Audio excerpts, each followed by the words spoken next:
In this tutorial, we're going to explore Photoshop's neural filter that transfers style. So what does that mean? Photoshop's neural filters are machine-based learning. They analyze images and then they create filters, so they apply effects to any image based on an algorithm. It's highly complex. I can't even imagine how they do it, but let's just dive in here. The workspace that you see here on my screen is a result of the fact that I set my workspace to essentials. So just want to put that out there. So let's dive in now. So you've got this image open. It doesn't matter if it's locked or not. I just want to point that out. It'll still function fine. You need to come up here under filter, go down here to neural filters, wake it up. It's going to think for a minute. And then over here, let's make this a little smaller so you can see this. This little area here, style transfer, you need to click that. And then this dialog box opens up, and it is, and I know you've seen this on probably your phone. There's a lot of apps that do this. So I want to explain a couple things. The number of passes is the amount of, you can set it to process the filter once, twice, 3 times, and it will intensify the effect that you've picked. So right now it's defaulting to this style. You can show more here.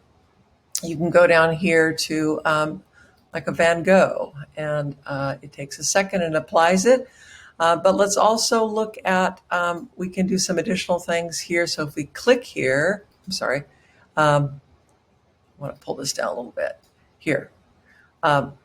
You can determine the level of opacity, the detail. Right now you can add more detail to the image so that it's going to retain more of the original detail of the ducks. It's applying a filter that, by virtue of the Van Gogh filter, wants to sort of make these things a little fuzzier. Let's try another one here. And it takes a second to render. You can tinker around with all these areas of the image too, saturation, brightness. So without doing too deep of a dive on this, I just want to introduce you to this feature, which is Neural Filters Style Transfer. So using this image or another image, explore how this works.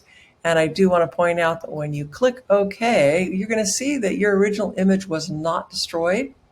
It was preserved. It added a layer. This is the default state of this filter. You do have the option to, let's do Command Z. You do have the option to, when you use this filter, let's go back to Neural Filters. Let's just take a look at this. You do have the option to change how it saves this. I believe it does. Let's say style transfer. Just want to make sure I'm pointing this out. Yes, down here. It defaults to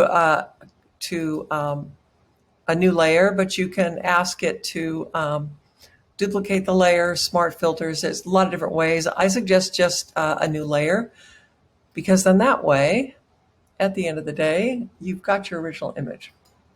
So have fun. You can use this photo of it or another photo. I do want to point out that your image needs to be in the mode of RGB. That is the mode it needs to be in for it to apply neural filters. So have fun.